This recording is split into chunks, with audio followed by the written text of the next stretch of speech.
So you guys welcome back to the channel. और आज की वीडियो हम कवर कर रहे हैं ओमनीसेंट रीडर के चैप्टर 1 को। एक्चुअली चैप्टर 1 नहीं है, प्रोलॉग का लास्ट पार्ट था जो कि मैंने चैप्टर 1 में जोड़ना ज्यादा सही समझा। तो बिना किसी देरी के चले इस चैप्टर की स्टार्टिंग करते हैं। तो चैप्टर 1 के स्टार्ट में हम देखते हैं एक बंदे को जो कि सबवे से घर की तरफ जा रहा होता है और वो काफी ज्यादा खुश होता है क्योंकि जिस नॉवल को पिछले 10 साल से पढ़ रहा था उसका आखिरी चैप्टर आज आ चुका था। इसके बाद के पैनल में हमें इस नॉवल का नाम पता चलता है जो कि होता है 3 ways to survive the apocalypse. और अगर तुम्हें एपोक्लिप्स का मतलब नहीं पता तो मैं तुम्हें बता दूं, एपोक्लिप्स का मतलब होता है महासंहार, यानी कि हर जगह तबाही। और जैसा कि मैं तुम्हें बता दूं, एपोक्लिप्स बोलना कुछ ज्यादा यार्ड है तो मैं थ्रू आउट द चैप्टर इसको महासंहार ही कह के बुलाऊंगा, तो तुम लोग समझ जाना।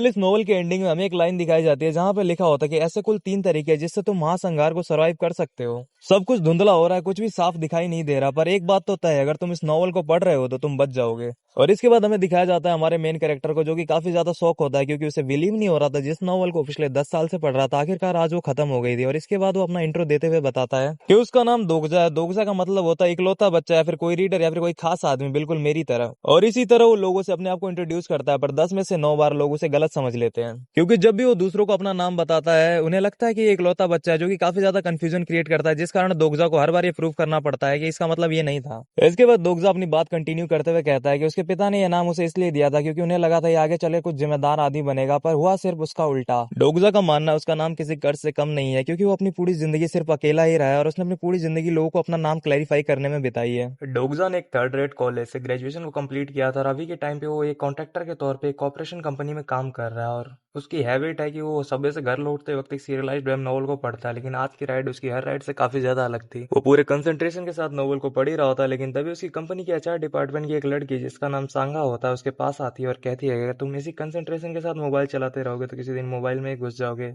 डोगजा उसे देखकर हैरान हो जाता है और सांगा उससे पूछती है कि क्या तुम घर जा रहे हो। वो डोगजा के साथ बैठ जाती है और डोगजा को बताती है कि उसके बिजनेस मैनेजर ट्रिप पे गए हुए हैं। डोगजा उसे देखकर सोचता है कि उसे यकीन नहीं हो रहा कि वो सांगा से मिल गया जो ऑफिस की सबसे पॉपुलर लड़की है। वो उससे पूछता है कि क्या वो रोज सबवे से ही घर की तरफ जाती है। वो सोचता है कि एचआर असिस्टेंट मैनेजर से लेकर फाइनेंस टीम मैनेजर तक मर्दों की लाइन लगी रहती होगी उसे घर तक ड्रॉप करने के लिए। सांगा दुखी हो जाती है और बताती है कि किसी ने उसकी बाइसिकल चुरा ली है। वो कहती है कि आजकल वो कुछ ज्यादा ही ओवर टाइम कर रही है, तो उसने सोचा इससे थोड़ी एक्सरसाइज हो जाएगी और उसके कुछ पर्सनल रीजंस भी होते हैं ये चीज करने के पीछे। डोगजा सोचता है कि उसे करीब से देखकर समझ आता है कि सब लड़के उसके पीछे क्यों पागल है, पर उसे इन सब से कोई लेना देना नहीं है क्योंकि सांगा और डोगजा की लाइफ बिल्कुल अलग है। लेकिन सांगा की वजह से ये राइड अलग नहीं थी। सांगा उससे स्पेनिश में कुछ एक्स्ट्रा पैसे मांगने की एक्टिंग करती है। डोगजा हंसता है और कहता है कि आप बहुत मेहनत से पढ़ रही हैं। सांगा डोगजा से पूछती है कि आखिर तुम क्या पढ़ रहे हो, और वो काफी ज्यादा हैरान हो जाती है क्योंकि डोगजा एक कोरियन नॉवल पढ़ रहा था। वो कहती है कि उसे भी बुक्स काफी ज्यादा पसंद है और अपने फेवरेट ऑथर्स के नाम बताती है। अपने फेवरेट ऑथर्स के नाम बताने के बाद सांगा डोगजा से पूछती है कि आखिर तुम्हारा फेवरेट ऑथर कौन है, जिस पर डोगजा सोचता है कि उसकी हॉबी सबवे में नॉवल पढ़ना है और उसे इस बात पर काफी ज्यादा प्राउड है। और आज का दिन काफी ज्यादा स्पेशल था क्योंकि जिस नॉवल को पिछले 10 साल से पढ़ रहा था वो आज खत्म होने वाली थी। इसके बाद हम देखते हैं डोगजा के हिस्ट्री इस नॉवल के साथ। लोग सोचते होंगे कि एक नॉवल के एंड पर इतना ज्यादा बवाल क्यों मचाना, पर ये स्टोरी उसके लिए कुछ ज्यादा ही स्पेशल थी। वो इसे तब से पढ़ रहा है जब वो 8th ग्रेड में था और स्कूल में बुली होता था, जब वो एंट्रेंस एग्जाम में फेल हुआ और थर्ड रेट कॉलेज गया और जब उसकी ड्यूटी फ्रंट लाइंस पर मिलिट्री सर्विस में लगी। उसने ये बुक हर जगह पढ़ी है और यहाँ पे हमें बताया जाता है कि कोरिया के अंदर हर बंदे को एक ना एक बार मिलिट्री ज्वाइन जरूर करनी पड़ती है। वैसे ये चीज डोगजा के लिए काफी ज्यादा बेकार थी क्योंकि जिस फिक्शनल वर्ल्ड को उसने इतने सालों तक फॉलो किया था आखिरकार आज वो खत्म हो रहा था।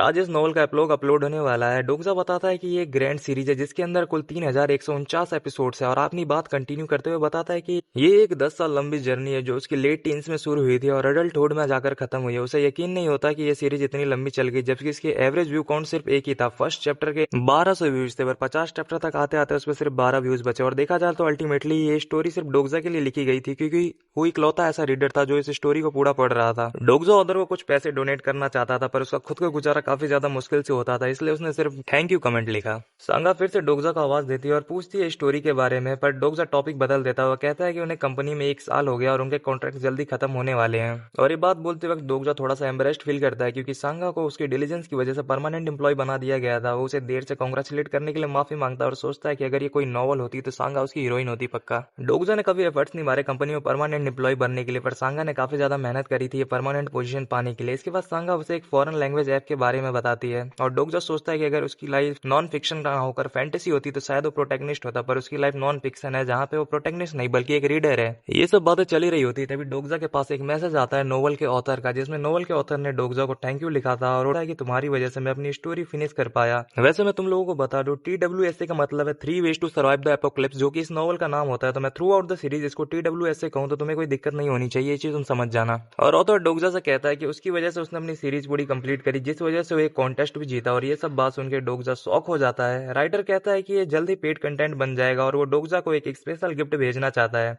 जिसके लिए वो उसका ईमेल मांगता है। डोगजा को लगता है शायद $50 या फिर कोई गिफ्ट कार्ड मिलेगा, पर डोगजा के पास एक मेल आता है जिसमें लिखा था कि TWSA शाम 7 बजे को पेड हो जाएगी। और अभी हम टाइम देख सकते हैं कि अभी 6:55 हो रहे थे और तभी अचानक से हर तरफ अंधेरा हो जाता है। बाहर आग और धमाकों की आवाज आती है। लोग डर जाते हैं कि शायद कोई टेररिस्ट अटैक हुआ है, पर सांगा पूछती है कि ये सब क्या हो रहा है। तभी एग्जैक्ट 7 बजते हैं। ट्रेन के स्टाफ की अनाउंसमेंट होती है कि तुरंत ट्रेन से बाहर निकल जाओ, पर तभी बिजली कड़कती है और नोटिफिकेशन आता है, प्लेनेटरी सिस्टम 8612 की फ्री सर्विस खत्म हो गई है, मेन सिनेरियो अब शुरू होगा। और ये वही वक्त होता है जब डोगजा की लाइफ पूरी तरीके से बदल जाती है और आसमान के अंदर एक 2 सिंग वाला डोकाएबी दिखता है। डोकाएबी को कोरियन कल्चर के अंदर एक मिथिकल बीस्ट माना जाता है, जो कि सिमिलर होता है एक गोब्लिन की तरह। डोकेबी को देखने के बाद डोगजा के दिमाग में नोवेल्स की लाइन याद आने लगती है। ट्रेन एकदम से रुक जाती है और केबिन में अंधेरा हो जाता है। सांगा धीरे से डोकेबी बोलती है, पर डोगजा को यकीन नहीं आता कि नोवेल रियलिटी बन रही है। वो देखता है कि एक छोटा सा क्रिएचर वहां प्रकट हो गया, फिक्शन और रियलिटी ओवरलैप हो रहे हैं। इसके बाद डोकेबी अजीब लैंग्वेज में कुछ बोलता है, पर इसके बाद वो एक लैंग्वेज पैच इंस्टॉल करता है। लोग पूछते हैं कि क्या ये कोई मूवी की शूटिंग चल रही है, पर डोकेबी गुस्से में कहता है तुम लोग बहुत नॉइजी हो। गुस्से में एक बंदे का सर्वे उड़ा देता है। वो कहता है कि ये कोई मूवी या सपना नहीं है, ये रियलिटी है। लोग डर जाते हैं और इतने डर के बीच में भी एक चूतिया आदमी जो कि डोगजा की कंपनी के फाइनेंस टीम का होता है, जिसका नाम है मिस्टर हान, वो डोकेबी को जाके पैसे ऑफर करता है, पर उसका कार्ड डोकेबी तुरंत फाड़ देता है और कहता है कि माइक्रोस्कोपिक डायमेंशन में इस कागज की कोई कीमत नहीं होती है। इसके बाद डोकेबी कहता है कि चैनल #7623 खुल गया और कॉन्स्टलेशन अब एंट्रेंस ले रहे हैं। इसके बाद सबके सामने एक स्टेटस विंडो खुल के आता है जिसमें लिखा था कि मेन सिनेरियो अराइव्ड। और मेन सिनेरियो ये होता है कि अपनी वैल्यू प्रूव करो किसी भी लिविंग ऑर्गेनिज्म को मार के, और इसकी टाइम लिमिट दी गई होती है 30 मिनट।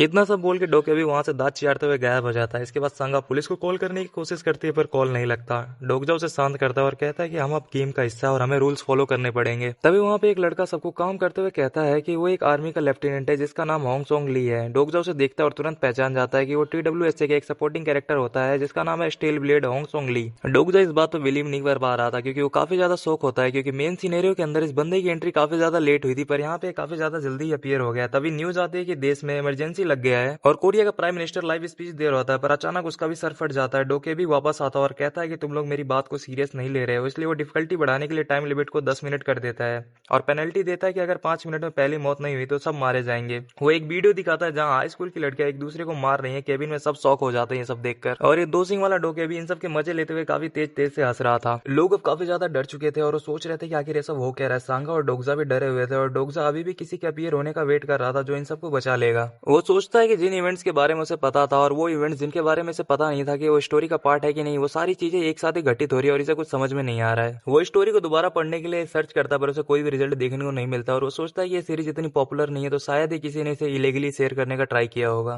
तभी उसे अचानक वो मैसेज याद आता है जो उसे पहले मिला था, जिसमें एक फाइल अटैच थी। वो ये देखकर शॉक्ड रह जाता है कि उसे सारी फाइल सेव करने का ऑप्शन मिल रहा है। वो अपनी आंखें रफ करता है और सोचता है कि ये शायद कोई ड्रीम है, पर ये रियल होता है। ऑथर ने उसे अपना नोवेल एक प्रेजेंट के तौर पर भेजा होता है। डोगजा सोचता है कि नोवेल सेल करना तो इलीगल है, पर इस टाइम पे लीगल और इलीगल कोई मतलब नहीं रखता क्योंकि उनकी जान काफी ज्यादा खतरे में है। इसी बीच स्टेटस विंडो अपडेट होती है और कहती है कि TWSA सर्वाइवर को एक स्पेशल एट्रीब्यूट और उससे लिंक्ड स्किल मिलेगी। वो सोचता है कि ये बिल्कुल नोवेल की तरह हो रहा है और उसे अपने एट्रीब्यूट्स फिगर आउट करने की जरूरत है, पर वो हैरान रह जाता है क्योंकि उसकी एट्रीब्यूट विंडो ओपन ही नहीं होती। वो वंडर करता है कि ऐसा क्यों हो रहा है और अगर वो विंडो एक्सेस नहीं कर पाया तो अपने एट्रीब्यूट्स और स्किल डिस्कवर कभी नहीं कर पाएगा। हालांकि वो डिसाइड करता है कि पहले अटैच्ड फाइल पढ़ ले। तभी स्टेटस विंडो अपीयर होती है कि उसका एट्रीब्यूट एक्टिवेट हो गया है और अब वो ज्यादा फास्ट पढ़ सकता है। और ये सब देखिए कुछ ज्यादा ही शौक हो जाता है क्योंकि TWSA की ओपनिंग चैप्टर को उसको पढ़ने में 1 मिनट से भी कम टाइम लगता है। इसकी वजह से डोगजा को केबिन नंबर 3707 के बारे में इन्फॉर्मेशन मिलती है और उसे रियलाइज होता है कि आखिर वो इतना अनईजी क्यों फील कर रहा था। इवेंट इसलिए बदल गए थे क्योंकि प्रोटैगनिस्ट एक्चुअली पीछे वाले सबवे केबिन में था, पर डोगजा केबिन 3807 के लोगों के बारे में सोच रहा था। तभी सांगा उसे आवाज लगाती है और पूछती है कि क्या हमें इन लोगों को रोकना चाहिए, क्योंकि ये सब देख के लोग एक दूसरे से लड़ रहे थे। पर डोगजा सांगा की बातों पर कुछ खास ध्यान नहीं दे पाता क्योंकि वो सोच रहा था इस समय जो उसके केबिन में केओस चल रहा था और डिस्ट्रक्शन था, उसने उसे काफी ज्यादा कंफ्यूज कर दिया था। और डोगजा का मानना था कि उनको अब काफी ज्यादा देर हो चुकी है, क्योंकि इस केबिन में सिर्फ 2 ही लोग सर्वाइव करने वाले थे।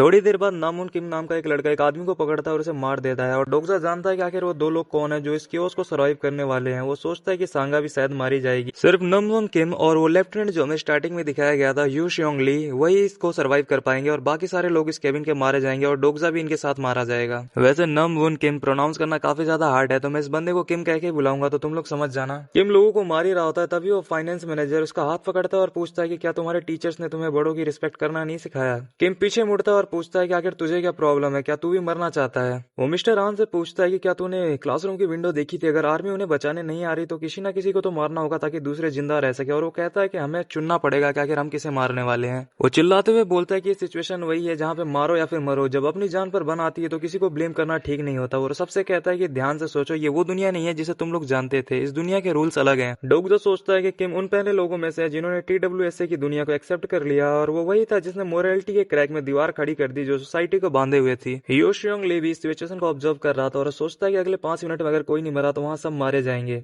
इस सिचुएशन में डोगजा को अचानक एक लाइन याद आती है जो उसने बहुत पहले पढ़ी थी, एग्जीक्यूशनर्स इलेक्ट्रिक चेयर का लीवर एक साथ खींचते हैं ताकि ये छुपा सके कि प्रिजनर को रियल में किसने मारा है। उसे ऐसा लगता है कि जैसे वो नॉवल का वही पार्ट पढ़ रहा हो, वो सब एक अलग दुनिया में थे और वो सिर्फ एक स्पेक्टेटर था, यानी कि दर्शक था। वो सिर्फ खड़ा होकर ये सब चीजें देख सकता था। और इसके बाद हम देखते हैं एक बूढ़ी औरत होती है जो कि इन सब का पहला विक्टिम बनती है, जिसका अब शिकार होने वाला था। पर डोगजा का मानना है कि अगर वो केयरलेसली स्टोरी के बीच में आया तो ओरिजिनल प्लॉट बहुत कम बचेगा। पर वो वंडर करता है कि क्या उसे औरत को मरते देखना चाहिए। इसी बीच सांगा डोगजा से कहने की कोशिश करती है कि वो लोग इसे मार देंगे, पर डोगजा सांगा का हाथ पकड़ लेता है और कहता है कि रेकलेस मत बनो क्योंकि ये डेंजरस हो सकता है। वो सोचता है कि कुछ लोग चमकने के लिए ही बने होते हैं, चाहे जेनर कोई भी हो। पर वो मानता है कि सांगा स्टोरी चेंज नहीं कर सकती क्योंकि वो इस स्टोरी की हीरोइन नहीं है। और वो सांगा से कहता है कि यहाँ रुको और वैसा ही करो जैसा मैं कह रहा हूँ, अगर तुमने मेरी बात मानी तो मैं तुम्हें आगे से कभी परेशान नहीं करूंगा। डोगजा सोचता है कि इंटरफेयर करना अभी कुछ ज्यादा ही जल्दी हो जाएगा, यह उसके प्लान का पार्ट नहीं है। उसने अभी तक इंटरफेयर इसलिए नहीं किया था क्योंकि वो किम या फिर दूसरों से डरता था। वो सिर्फ सही मौके का इंतजार कर रहा था और वो मौका अचानक से ही आ जाता है। दरवाजे के पीछे डिस्ट्रक्शन होती है और वो अपनी जगह से किम की तरफ भागता है जो एक औरत को मार रहा था।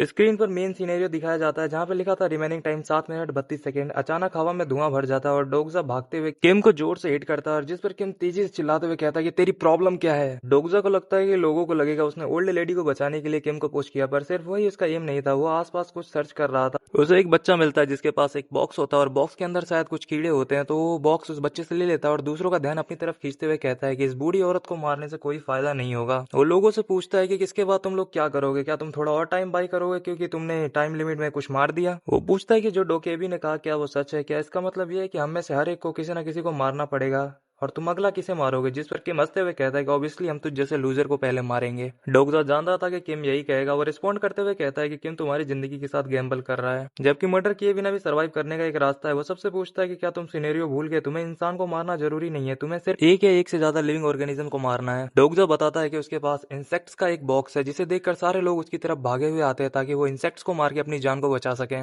जो लोग पागलों की तरह उस बूढ़ी औरत को मारने वाले थे वो इस वक्त डोगजा की तरफ भागते हुए आ रहे थे और डोगजा का दिल इस वक्त काफी तेजी से धड़क रहा था। वो काफी ज्यादा खुश होता है और डोगजा को ये सब देख के लगता है कि आखिर उसे क्या हो गया, आखिर वो क्यों मुस्कुरा रहा है, क्या वो हमेशा से ही ऐसा इंसान था। पहले तो वो एक इंसेक्ट को अपने आप से मारता है और उसके बाद वो डब्बे को हवा में उछाल देता है। इसके साथ ही उसका फर्स्ट किल मिशन अकम्प्लिश हो जाता है और उसे मिलते हैं 100 कॉइन्स बोनस के तौर पे। अब लोग इंसेक्ट ढूंढ रहे हैं और 3 मिनट बचे होते हैं इस पूरे सिनेरियो को। किम डोगजा से पूछता है कि आखिर तूने ऐसा क्यों किया, तू बस इंसेक्ट्स दे सकता था उन लोगों को।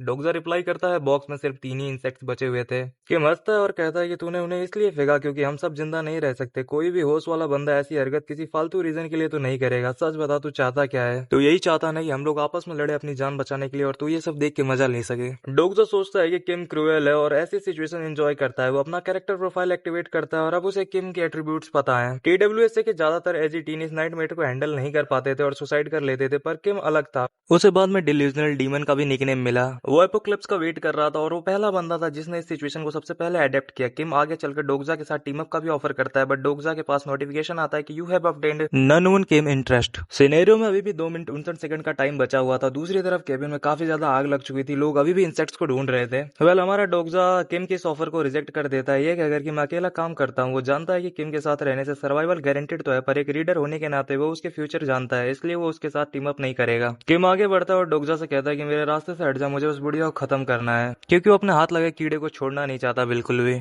जैसे ही वो जाने लगता है डोगजा उसका हाथ पकड़ लेता है। किम पूछता है कि क्या तुम हीरो बनने की कोशिश कर रहे हो या तुम्हारी स्प्लिट पर्सनालिटी है। डोगजा रियलाइज करता है कि वो TWSA में किम के कैरेक्टर से कितनी ज्यादा नफरत करता था। किम खुद को छुड़ा लेता है और कहता है कि तुम जैसे लोग मुझे बीमार कर देते हैं। इसके बाद डोगजा के पास एक नोटिफिकेशन आता है जिसमें लिखा होता है कि उसकी किम के प्रति एफिनिटी काफी ज्यादा कम हो गई है। अब अचानक से किम उसे पंच मारता है और हटने को कहता है, पर डोगजा डॉज कर लेता है। किम दोबारा अटैक करता है और इस बार डोगजा डॉज नहीं कर पाता। उसे रियलाइज होता है कि ये एज लॉर्ड एट्रीब्यूट की स्किल है। किम अपनी skill grim dark awakening level 1 activate करता है और अटैक करता है, पर डोगजा साइड हटकर फिर से इसे डॉज कर लेता है। किम अपनी नई स्किल एंजॉय करता है और कहता है कि मैं काफी ज्यादा स्ट्रांग हूँ। डोगजा सोचता है कि इसीलिए प्रोटैगनिस्ट ने इसे अपने साथ रिक्रूट किया था। साइकोपैथ होने के बावजूद भी किम काफी ज्यादा यूजफुल बंदा है। डोगजा के किम के प्रति अंडरस्टैंडिंग काफी ज्यादा बढ़ चुकी थी और सोचता है कि उसे अपनी स्किल्स भी यूज करनी चाहिए। तो वो अपनी personal skill omniscient reader viewpoint level 1 unlock करता है। किम बार बार अटैक करता है पर डोगजा हर बार डॉज कर लेता है। किम गुस्से में पूछता है, तुझे चोट क्यों नहीं लग रही है। डोगजा सोचता है कि वो यूज नहीं कर पाएगा चाहे कितनी भी कोशिश कर ले। जैसे ही उसकी स्किल एक्टिवेट होती है वो किम के मूव्स ऐसे जान लेता है जैसे उसका दिमाग पढ़ रहा हो। किम इस चीज से काफी ज्यादा गुस्सा हो जाता है और जमीन पर पुश करता है। डोगजा सोचता है कि वो सिर्फ डॉज कर सकता है, पलट कर वॉर करना उसके लिए काफी ज्यादा इम्पॉसिबल है। उसे बस थोड़ी देर और होल्ड करना है, सिनेरियो खत्म होने वाला था। डोगजा जख्मी पड़ी उस बूढ़ी औरत को देखता है और सोचता है कि अगर ये बूढ़ी मर गई तो फिर किम ये लेवल सर्वाइव कर जाएगा। डोगजा उस बूढ़ी औरत की तरफ भागता है। किम अपनी नाइफ निकालता है और कहता है कि मुझे पता था तो ये मूव करेगा। इस बार वो नाइफ फाइटिंग लेवल 1 स्किल से डोगजा के दिल पर निशाना साधता है। वो औरत पर अटैक करने की कोशिश करता है पर डोगजा उसे हटाकर बचा लेता है। इस प्रोसेस में डोगजा का एक आर्म काफी ज्यादा घायल हो जाता है, उसे जलन फील होने लगती है। किम गुस्से में चिल्लाता है पर डोगजा औरत को पकड़ लेता है, पर उसकी कंडीशंस खराब है। वो सोचता है कि मौत बिल्कुल करीब है और अगर वो किम से हार गया तो वो भी मारा जाएगा। ये दुनिया सर्वाइवल ऑफ फिटेस्ट पर चलती है, ताकतवर कमजोर का शिकार करता है। किम हंसता है और कहता है कि अब तेरे पास भागने की ताकत नहीं है, मुझ पर एक एहसान कर, हमारे पास टाइम कम है। डोगजा खड़ा होता है और कहता है कि तुम ननवुन किम हो, चैनल हाई स्कूल के सेकेंड ईयर के स्टूडेंट, एक इंसेक्ट और एक ऑर्गेनिज्म। किम हैरान होकर पूछता है कि तू ये क्या बकवास कर रहा है। अचानक डोगजा एक बग उठाता है और उसे कुचल देता है। इसके बाद बहुत सारी स्टेटस विंडो अपीयर होती है, उसे 100 बोनस पॉइंट मिलते हैं। किम नाइफ लेकर उसकी तरफ लपकता है, तभी डोगजा से नोटिफिकेशन पूछता है कि क्या अपने कॉइन्स को यूज करना चाहते हैं। डोगजा अपने 2700 कॉइन्स को स्टेमिना में इन्वेस्ट कर देता है जिससे उसकी फिजिकल ड्यूरेबिलिटी बहुत ज्यादा बढ़ जाती है। किम उसे स्टेप करने की कोशिश करता है पर डोगजा की बॉडी अब कुछ ज्यादा ही रिजिड हो चुकी थी, जिस वजह से किम के द्वारा चलाया गया चाकू उसके शरीर के अंदर नहीं जा पाता। डोगजा उसे पीछे पुश करता है और कहता है कि ग्रास होपर्स मेटिंग सीजन में 100 से ज्यादा अंडे दे देते हैं और इस टाइम यहाँ पे मैं नहीं मरूंगा, यहाँ पे सिर्फ तू मरेगा ननवुन किम। इसके बाद हम देखते हैं सिनेरियो में सिर्फ 57 सेकंड बचे होते हैं। किम फिर अटैक करता है पर वो फेल हो जाता है। काउंटडाउन स्टार्ट होता है और स्टेटस विंडो आती है, time has run out, now proceeding with the checkout. So guys, इसी के साथ ओमनीसेंट रीडर व्यू पॉइंट का चैप्टर 1 जिसका नाम था the beginning of the paywall एंड होता है। वेल, इस चैप्टर के अंदर मैंने ओमनीसेंट रीडर के एपिसोड 1 से लेके एपिसोड 6 तक कवर कर दिया है। और अगर तुम लोग चाहते हो कि मैं इस सीरीज को कुछ ज्यादा ही डीपली एक्सप्लेन करूं तो तुम लोग कमेंट सेक्शन में सजेस्ट कर सकते हो। तो तब तक के लिए बाय बाय, मिलते हैं अगली वीडियो में नए ओमनीसेंट के चैप्टर्स के साथ।